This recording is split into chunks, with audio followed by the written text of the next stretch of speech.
India voice, आपकी सोच, आपकी आवाज। रिपोर्टर्स लाइव आप देखना शुरू कर चुके हैं। मैं आपके साथ अब्दुल नबी हसन हूं। रिपोर्टर्स लाइव में हमारे संवाददाता आपको ग्राउंड से पूरी जानकारी देते हैं खबरों की।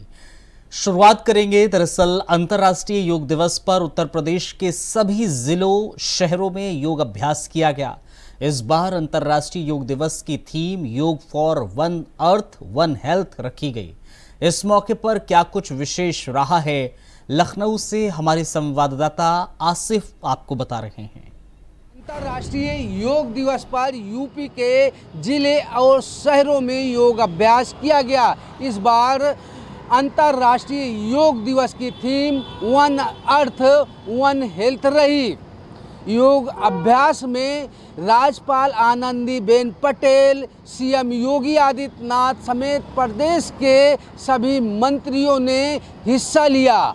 इस योग अभ्यास का हिस्सा आम जनता भी बनी। इसके अलावा धर्म नगरी की बात करें तो राम जन्मभूमि संगम नगरी भी योग अभ्यास की साक्षी बनी। दरअसल अंतर्राष्ट्रीय योग दिवस को लेकर यूपी सीएम योगी आदित्यनाथ ने बड़ी तैयारी कर रखी थी। सुबह 6 बजे ही राज्यपाल आनंदीबेन पटेल ने योग अभ्यास किया और एक मैसेज दिया कि योग से लोग हेल्दी रहेंगे। वहीं गोरखपुर में सीएम योगी आदित्यनाथ ने योगा किया और मठ पर ही लोगों को संबोधित करते हुए कहा कि स्वस्थ रहने का मूल मंत्र योगा है। योगा से लोग हेल्दी रहेंगे और साथ ही साथ मानसिक स्थिति भी ठीक रहेगी।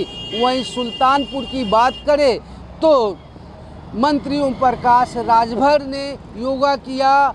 रायबरेली में मंत्री राकेश सचान, लखनऊ में डिप्टी सीएम ब्रजेश पाठक और इसके अलावा अगर डीजीपी मुख्यालय की बात करें तो डीजीपी राजीव कृष्णा ने अपने सहयोगी अफसरों के साथ योगा किया और कहा कि स्वस्थ रहने का मूल मंत्र है योगा और लोगों को नियमित योगा करना चाहिए।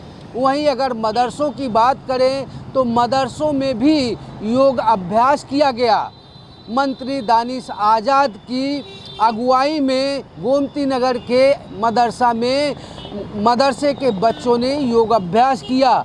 वहीं एएमयू की बात करें तो महिला वाइस चांसलर ने भी योग अभ्यास किया। इस योग अभ्यास के जरिए एक मैसेज देने की कोशिश की गई है कि जिस तरह से लोग भागदौड़ की ज़िंदगी में योग नहीं करते हैं और वह तमाम तरह की बीमारियों से ग्रसित हो जाते हैं, अगर योगा किया जाए तो लोग स्वस्थ रहेंगे। फिलहाल जिस तरीके से प्रदेश के जिलों और शहरों में योग अभ्यास किया गया, तमाम नामी गिरामी हस्तियों ने योग अभ्यास में हिस्सा लिया। वहीं सपा प्रमुख अखिलेश यादव ने तंज कसा। हालांकि समाजवादी पार्टी की तरफ से योग अभ्यास की कोई भी तस्वीर या फोटो नहीं साझा की गई, लेकिन एक्स पर पोस्ट करते हुए सपा प्रमुख अखिलेश यादव ने कहा कि योग नियमित होना चाहिए, एक दिन के योग से कोई मतलब नहीं है। सपा प्रमुख अखिलेश यादव ने यह भी कहा कि नियमित योग करने से लोग स्वस्थ रहेंगे, इसीलिए उन्होंने तमाम पार्क भी बनवाए। फिलहाल आज पूरी तरह से योग अभ्यास सफल रहा और एक मैसेज देने की कोशिश की गई कि योगा से ही लोग स्वस्थ रहेंगे। सहयोगी अभय के साथ आसिफ बेग, इंडिया वॉइस, लखनऊ। उत्तराखंड में पंचायत चुनाव की अधिसूचना जारी हो चुकी है, जिसमें पहली बार 2 चरणों में राज्य में 12 जनपदों में पंचायत चुनाव होंगे। इस खबर पर विस्तार से जानकारी दे रहे हैं देहरादून से हमारे संवाददाता अभय कैंतुरा। पंचायत चुनाव की आचार संहिता लागू हो चुकी है और आज ये कह सकते हैं कि राज्य निर्वाचन आयोग की तरफ से इसकी अधिसूचना जारी होते ही जो चुनाव का कार्यक्रम था उसको भी घोषित करने का काम यहाँ पर कर दिया गया है। उत्तराखंड में कह सकते हैं कि 25 जून से जो नामांकन की प्रक्रिया होगी पंचायत चुनाव के लिए वो यहाँ पर शुरू हो जाएगी। पहले चरण का मतदान 10 जुलाई को होगा। दूसरे चरण का मतदान 15 जुलाई को होगा और 19 जून को मतगणना होगी। ये कह सकते हैं कि 2 चरणों में इस पंचायत चुनाव को कराने का काम राज्य निर्वाचन आयोग की तरफ से यहाँ पर किया जा रहा है। तो अभी तक के जो चीज़ें सामने आ पाई है उसमें कहा जा सकता है 47 लाख से ज़्यादा जो मतदाता होंगे वो इस चुनाव में अपना मत का प्रयोग करते हुए नजर आएंगे। 4 लाख से ज़्यादा ऐसे मतदाता हैं जो पहली बार इस बार पंचायत चुनाव में मतदान का प्रयोग करेंगे और राज्य निर्वाचन आयोग ने साफ तौर पर चुनाव को पारदर्शी तरीके से संपन्न कराने के लिए कहा है।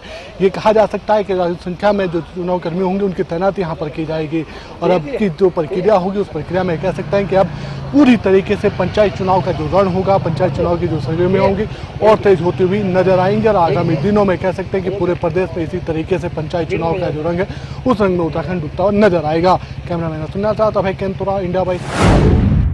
अपना दल 2027 के उत्तर प्रदेश विधानसभा चुनावों के लिए अपनी रणनीति तैयार कर रहा है। क्या है रणनीति, बता रहे हैं लखनऊ से हमारे संवाददाता मोहम्मद आसिफ। यूपी के 27 के रण की तैयारियों में समाजवादी पार्टी, बीजेपी, कांग्रेस के साथ साथ सभी छोटे मझोले दल बेहद एक्टिव नजर आ रहे हैं। 27 के रण में सफलता पाने के लिए छोटे मझोले दल भी पूरी तरह से जोड़ तोड़ की सियासत करने में जुट गए हैं। इस बार अपना दल इस सपा के विनिंग वाले फार्मूले को अपना कर चुनावी ताल ठोकेगी। इसके लिए अपना दल इस की प्रमुख अनुप्रिया पटेल ने बेहद अहम और फुल प्रूफ मास्टर प्लान भी तैयार कर लिया है। अपना दल इसकी नज़र पिछड़ा दलित और ओबीसी वोटों पर है। फिलहाल जिस तरीके से बीते लोकसभा चुनाव में समाजवादी पार्टी ने पीडीए फार्मूले पर चुनाव लड़ा और कांग्रेस के साथ चुनाव लड़कर सपा ने 37 सीटें जीत ली, वहीं अपना दल इसकी बात करें तो अपना दल को बड़ा झटका भी लगा। मिर्ज़ापुर की ही सीट अपना दल जीत पाई, लेकिन समाजवादी पार्टी के जो फार्मूले हैं उसको हाईजैक करते हुए अपना दल एस की प्रमुख अनुप्रिया पटेल ने एक बड़ा प्लान तैयार कर लिया है। यही वजह है कि अनुप्रिया पटेल ने संगठन को भंग करते हुए नई कार्यकारिणी बनाने की तैयारी में जुट गए हैं। वहीं मुस्लिम, दलित और पिछड़ा वोटों को साधने के लिए अनुप्रिया पटेल अपने संगठन में पिछड़ा, दलित और अल्पसंख्यकों को पदाधिकारी बना रही हैं। अनुप्रिया पटेल का साफ मकसद है कि 27 के रण में कमाल दिखाया जाए और पिछड़ा, दलित, अल्पसंख्यक के साथ साथ मुस्लिम मतों को साधते हुए बड़ी सफलता हासिल किया जाए। अगर अनुप्रिया पटेल की पार्टी की कार्यकारिणी की बात करें तो इसमें प्रदेश अध्यक्ष जाटो समाज से आने वाले आरपी गौतम को जिम्मेदारी सौंपी गई है। वहीं कई मुस्लिम और दलित समाज के नेताओं को पदाधिकारी बनाया गया है। फिलहाल कहा जा रहा है कि 27 के रण के लिए अनुप्रिया पटेल ने सपा के 2024 वाले विनिंग फार्मूले को हाईजैक कर लिया है। अब देखना यह होगा कि अनुप्रिया पटेल को 27 के रण में इस फार्मूले से कितनी सफलता हाथ लगती है। सहयोगी अभय के साथ आसिफ बेग, इंडिया वाइज, लखनऊ। खबर गोरखपुर से है। यहाँ सीएम योगी आदित्यनाथ ने योग अभ्यास किया। इस दौरान कौन कौन लोग मौजूद रहे, बता रहे हैं गोरखपुर से हमारे संवाददाता अवनीश मणि त्रिपाठी। उत्तर प्रदेश के मुखिया सीएम योगी आदित्यनाथ महाराज का गोरखपुर में 2 दिवसीय दौरे का आज दूसरा दिन था। हम आपको बता दें कि गोरखपुर में 11वें अंतर्राष्ट्रीय योग दिवस कार्यक्रम में जो है उत्तर प्रदेश के मुखिया ने गोरखपुर में भाग लिया और साथ ही जो है लोगों को योग कराया और योग के लिए प्रेरणा दी। वहीं हम आपको बता दें पूरे देश और प्रदेशवासियों को जो है योग के बारे में उत्तर प्रदेश मुखिया ने संबोधित किया। कहा कि योग करोगे तो निरोग रहोगे। योग जो है एक पुराना काल में शास्त्रों में जो है इसका विशेष उल्लेखन किया गया है और योग करने से मस्तिष्क भी तेज होता है, साथ ही आप स्वस्थ और मस्त रहते हैं। इसलिए उत्तर प्रदेश के मुखिया ने जो है पूरे देश और प्रदेशवासियों से जो है अपील की कि योग करें, निरोग रहे। साथ ही हम आपको बता दें कि गोरखपुर में जो है जगह जगह योग का कार्यक्रम लगाया गया है। वहीं उत्तर प्रदेश के मुखिया के इस कार्यक्रम में जो है सदर सांसद रवि किशन सहित विपिन सिंह और इंजीनियर सवर निषाद सहित तमाम लोग नंदी किशोर मंत्री सहित तमाम लोग जो है इस अवसर पर मुख्य रूप से मौजूद रहे। अवनीश मणि, गोरखपुर, इंडिया। खबर देवरिया से है। यहाँ एक पत्रकार और विधायक को जान से मारने की धमकी मिली है। क्या है पूरा मामला, बता रहे हैं देवरिया से हमारे संवाददाता बालिंदु मणि त्रिपाठी। एक पत्रकार और विधायक को जान से मारने की धमकी मिली है। एक युवक ने फोन पर पत्रकार और विधायक को गोली मारने की धमकी दी है। साथ ही आपको बता दें कि साथ ही विधायक की गाड़ी पर हमला करने की बात कही गई है। धमकी देने वाले युवक ने अपना नाम रोहित उर्फ मोहित यादव बताया है और लगातार गालियों के साथ गोली मारने की बात कही है। इस गंभीर मामले को लेकर पुलिस हरकत में आ गई है और जांच शुरू कर दी है। पुलिस की साइबर सेल और स्थानीय खुफिया इकाइयां का डिटेल्स खंगालने में जुटी हुई हैं। पत्रकार और विधायक को धमकी देने वाले युवक के खिलाफ कड़ी कार्रवाई की मांग की जा रही है।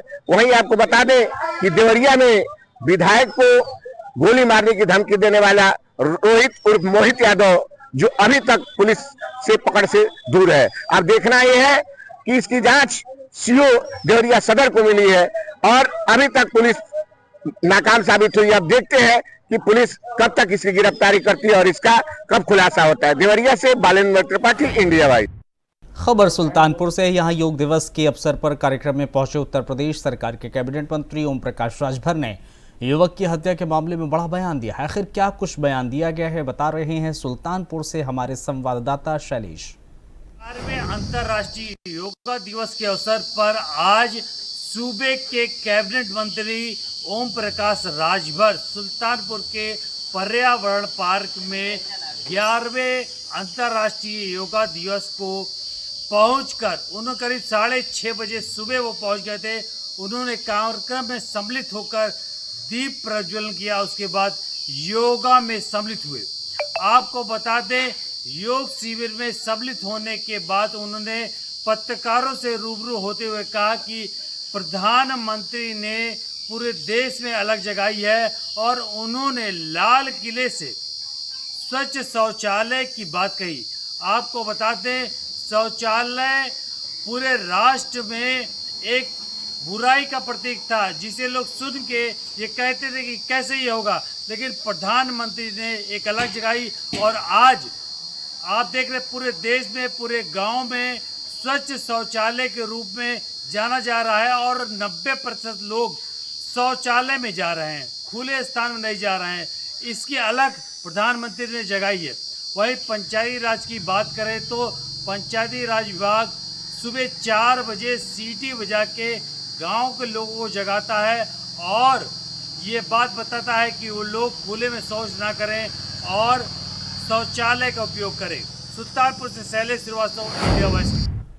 खबर सीतापुर से है। यहाँ पर जिला कारागार में सजा काट रहे आजम खान के बेटे अब्दुल्ला आजम ने मुलाकात की है। इस पर ज्यादा जानकारी दे रहे हैं हमारे संवाददाता सीतापुर से नंद किशोर नाग। सीतापुर के जिला कारागार में अक्टूबर 2023 से बंद सपा के कद्दावर नेता आजम खान से मिलने उनके बेटे अब्दुल्ला आजम और सपा नेता अनवर हुसैन और यूसुफ मलिक पहुंचे हुए थे, जिन्होंने प्रशासनिक अनुमति के बाद जिला कारागार में प्रवेश किया और लगभग 1.5 घंटे तक बाप बेटे और सपा नेता की मुलाकात चली, जिसके बाद वो जिला कारागार के बाहर आए, जहां पर मीडिया से रूबरू होते हुए उन्होंने कहा कि पिता की तबीयत ठीक ना होने के चलते उनके लिए दवाई और मौसमी फल आम लेकर के पहुंचे थे। उन्होंने ये भी बताया कि जिला कारागार में कोई क्या कैसा हो सकता है ये आप भली भांति जानते हैं। हालांकि अब्दुल्ला आजम कैमरे से और मीडिया के सवालों से बचते नजर आए। 2 सवालों के बाद वो कार में बैठ करके अपने आप रवाना हो गए। हालांकि बताया जा रहा है कि आजम खान अक्टूबर 2023 से अब तक जिला कारागार सीतापुर में बंद है। तब से अब तक सपा का कोई भी बड़ा नेता बाप बेटों की मुलाकात के दौरान मौजूद नहीं रहा है। अब देखने वाली बात होगी कि सपा के नेताओं की क्या प्रतिक्रिया होती है। हालांकि सपा की जमानत पर जब उनसे पूछा गया तो उन्होंने साफ तौर पर इस पर गोलमोल जवाब देते हुए कार में बैठ करके अपने गंतव्य के लिए रवाना हो गए। अब देखने वाली बात होगी कि कब तक जिला कारागार से आजम खान मुक्त होते हैं और अपने घर को वापस जाते हैं, ये देखने वाली बात होगी। सीतापुर से इंडिया वॉइस के लिए नंद किशोर नाग। ईरान इजराइल के बीच जारी संघर्ष में सिद्धार्थनगर जिले के 17 लोग ईरान में फंसे हैं। क्या इनकी सरकार से मांग है, बता रहे हैं सिद्धार्थनगर से हमारे संवाददाता राकेश यादव। ईरान और इजराइल के बीच हो रहे संघर्ष का असर सिद्धार्थनगर जिले में भी देखने को मिल रहा है। आपको बता दूं कि सिद्धार्थनगर जिले के डुमरियागंज थाना क्षेत्र के हल्लौर में 19 परिवार जो कि वहां ईरान में फंसे हुए हैं। आपको बता दूं कि 19 में से 2 लोग वापस आए 10 तारीख को और बाकी वहीं पर फंसे रहे, जो कि वहां जो है वो लोग घूमने के गए थे और कुछ तालीम लेने गए थे, जो वहाँ पे बताया जाता है जिस तरह से उनके कौम में इस तरह का तामील लिया जाता है, तो जिसकी वजह से वो वहाँ गए थे और वो फंसे हुए हैं। जिस तरह से संघर्ष हो रहा है उसके कारण वहाँ से लोग वापस नहीं आ पाए। अब देखने की बात यह है कि वो सरकार से गुहार लगा रहे हैं किसी तरह से जो उनके परिवार वहाँ फंसे हैं और उन्हें वापस बुलाया जाए। अब देखने की बात यह है कि यहाँ की सरकार क्या करती है। फिलहाल कुछ लोगों को वहाँ से बुलाई गई है, जो कि डुमरियागंज में जो लोग फंसे हैं अभी फ़िलहाल उसमें कोई नहीं आ पाया है। सिद्धार्थनगर से राकेश यादव। खबर संभल से है। यहाँ पर अवैध रूप से बनी मस्जिद पर बुलडोजर चला है। इस खबर पर और ज़्यादा जानकारी दे रहे हैं हमारे संवाददाता सतीश सिंह। जनपद संभल की चंदोसी में बात की जाए तो यहाँ पर जो है अवैध तरीका से जो मस्जिद बनाई गई थी, आज उसके लिए 15 दिन का नोटिस पहले दे दिया गया। तो यहाँ के जो कमेटी के लोग हैं उन्होंने कहा था हम स्वयं तोड़ेंगे, लेकिन 15 दिन का समय पूरा हो चुका है। मैं अपने सहयोगी से कहूँगा दिखाएं कि ये जो यहाँ पर जो मस्जिद है वो तोड़ फोड़ की जा रही है और यहाँ पर जो मलबा इकट्ठा करने के बाद में प्रशासन लगातार आ चुका है। और प्रशासन की बात की जाए तो यहाँ पर जो है जिस तरह से प्रशासन ने कहा था कि अब इनका समय पूरा हो चुका है और यहाँ पर जो है जो 22 नगर में मस्जिद थी और यहाँ बताया जा रहा है कि 25-27 मकान हैं, जो कि यहाँ पर जो बिल्डोजर की कार्रवाई कुछ ही समय में शुरू हो जाएगी। जो कि यहाँ से बताया गया 15 का समय इनके नोटिस दिया गया था, उसका पूरा होने के बाद में अब जो है यहाँ की जो प्रशासन है लगातार कार्रवाई की बात कर रहा है। और बात की जाए तो यहाँ पर जो मैं दिखाना चाहूँगा कि यही वो बस्ती है जो यहाँ पर जो सारे शहर की ज़मीन का जो मामला है, तो यहाँ पर जो बस्ती बताई जा रही है और यही बस्ती कुछ ही समय में यहाँ पर जो है कुछ समय में तोड़ने का काम शुरू कर दिया जाएगा। क्योंकि यहाँ पर जो है ये बस्ती बताई गई है अवैध तरीका से जो प्लॉटिंग करने के बाद में यहाँ पर जो प्लॉटिंग करी गई थी, तो इन लोगों के पास में जो बैनामे मांगे गए थे 15 दिन का समय दिया गया था नोटिस के लिए, लेकिन इन्होंने कोई भी डॉक्यूमेंट नहीं दिखा पाए हैं। यहाँ पर मैं आपको दिखाना चाहूँगा कि यहाँ पर पुलिस प्रशासन जो PSC है वो तैनात कर दी गई है। यहाँ पर जो प्रशासन है यहाँ पर लगातार मौजूद है, क्योंकि जिस तरीका से जो मस्जिद है मस्जिद के कार्य कुछ ही समय में बिल्डोजर से ध्वस्त किया जाएगा। अब देखना होगा क्योंकि किस समय में यहाँ पर कितनी देर में यहाँ पर प्रशासन आता है और आने के बाद में जो अवैध तरीका से मकान है उन्हें तोड़ा जाएगा। कैमरामैन प्रसन्न साहब, मैं Satish Singh, India voice news Sambhal. Meerut में आज अंतर्राष्ट्रीय योग दिवस के अवसर पर सरधना के ऐतिहासिक चर्च परिसर में भव्य योग कार्यक्रम का आयोजन हुआ। क्या कुछ कार्यक्रम हुआ, बता रहे हैं मेरठ से हमारे संवाददाता शाहरुख। इस सरधना ऐतिहासिक चर्च में आज योगाभ्यास कराया गया, जिसमें लाडली के राष्ट्रीय अध्यक्ष जयंत चौधरी पहुंचे। उन्होंने पहुंच करके लोगों को योगाभ्यास कराया। आज अंतर्राष्ट्रीय योग दिवस के अवसर पर सरधना विधानसभा परिसर में ऐतिहासिक चर्च में ये भव्य आयोजन किया गया, जिसमें सैकड़ों नौजवान, स्कूली बच्चे और कई लोग वहां पर योगाभ्यास करने पहुंचे। आरएलडी के राष्ट्रीय अध्यक्ष केंद्रीय मंत्री जयंत चौधरी ने यह भी कहा कि ये स्वस्थ शरीर को रखने के लिए और सशक्त भारत निर्माण का एक बड़ा संदेश देते हुए योगाभ्यास कराया गया। मेरठ से इंडिया वॉइस के लिए शाहरुख सदी। औरैया के दिव्यापुर स्थित नारायणी मंडप में शुक्रवार सुबह 6 बजे 11वें अंतर्राष्ट्रीय योग दिवस का आयोजन धूमधाम से किया गया। क्या कुछ हुआ कार्यक्रम में, बता रहे हैं हमारे संवाददाता दीपांदु। 11वें अंतर्राष्ट्रीय योग दिवस पर आज औरैया के दिव्यापुर नारायणी गेस्ट हाउस में योग दिवस पर भव्य कार्यक्रम आयोजित किया गया। योग गुरु द्वारा योगा का अभ्यास कराया गया, साथ ही योग के बारे में काफ़ी चर्चा की गई। इस कार्यक्रम में राज्यसभा सदस्य सहित पूर्व राज्य मंत्री एवं जिलाधिकारी एवं पुलिस अधीक्षक समेत कई प्रशासनिक अधिकारी एवं अन्य कर्मचारीगण, अन्य लोगों ने योगा का अभ्यास किया।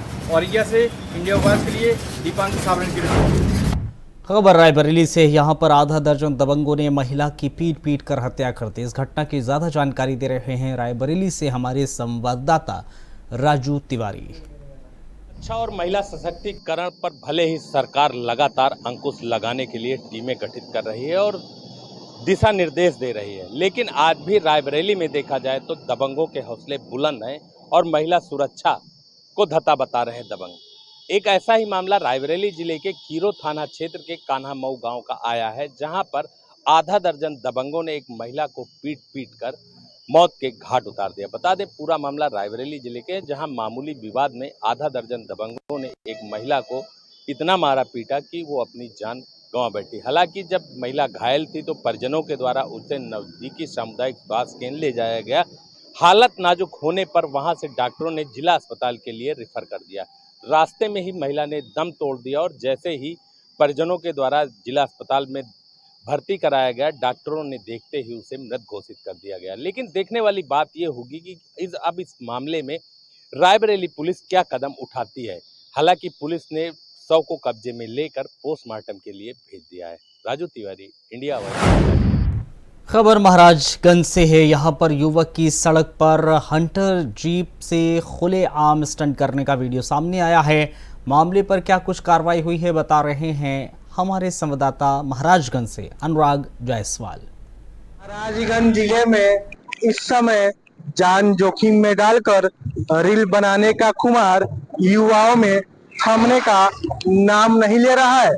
आए दिन युवा बीच सड़क पर स्टंट करते हुए नजर आ रहे हैं, जिससे वो न सिर्फ अपनी जान के साथ खिलवाड़ कर रहे हैं, बल्कि रास्ते से आने जाने वाले लोगों की सुरक्षा के लिए भी खतरा बन रहे हैं। ताजा मामले की बात करें तो महाराजगंज जिले के नौतनवा थाना क्षेत्र का एक वीडियो सोशल मीडिया पर काफी तेजी से वायरल हुआ है।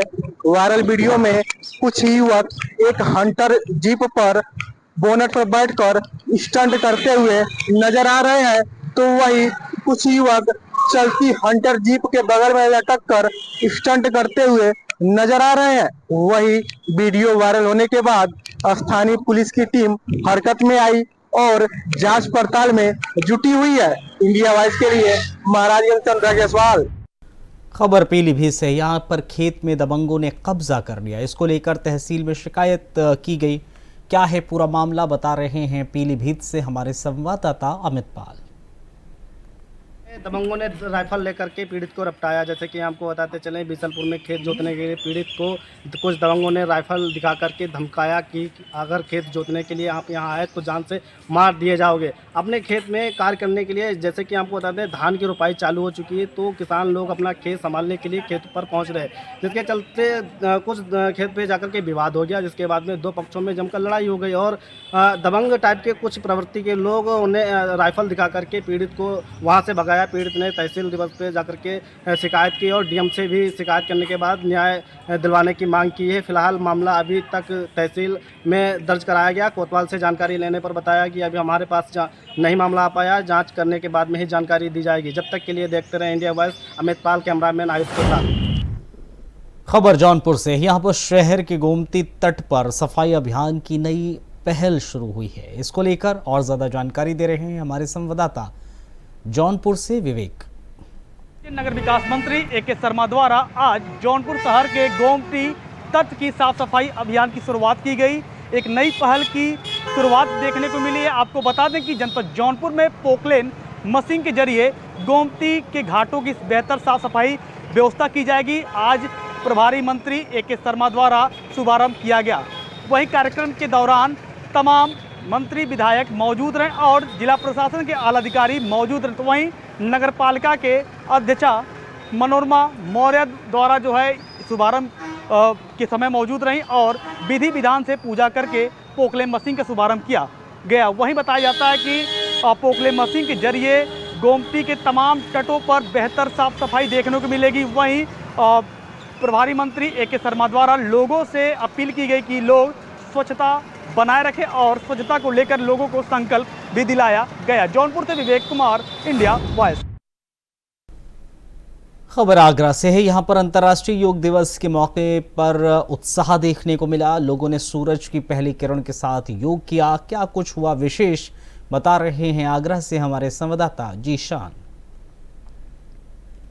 अंतर्राष्ट्रीय योगा दिवस का उत्साह देखा गया। वहीं जनपद आगरा में भी तमाम ऐसे आयोजन किए गए जिसमें जनप्रतिनिधियों ने हिस्सा लिया और योग के प्रति लोगों को जागरूक भी करने का काम किया। वहीं आपको बताते चलें कि आगरा के किले में आज एक आयोजन किया गया। एक आगरा के किले से और आगरा से एक संदेश दिया गया है, योग के प्रति लोग जागरूक हों। वहीं इस कार्यक्रम में, इस आयोजन में जो केंद्रीय राज्य मंत्री हैं एसपी सिंह बघेल, उन्होंने हिस्सा लिया। ये कार्यक्रम जो हुआ वो आगरा के किला परिसर में हुआ। इसमें तमाम स्कूली बच्चों ने भी हिस्सा लिया है और ये मैसेज आगरा से दिया गया है कि योग के।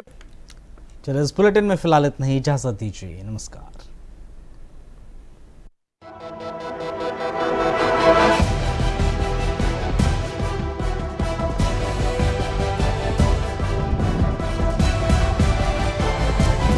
इंडिया वॉइस, आपकी सोच, आपकी आवाज।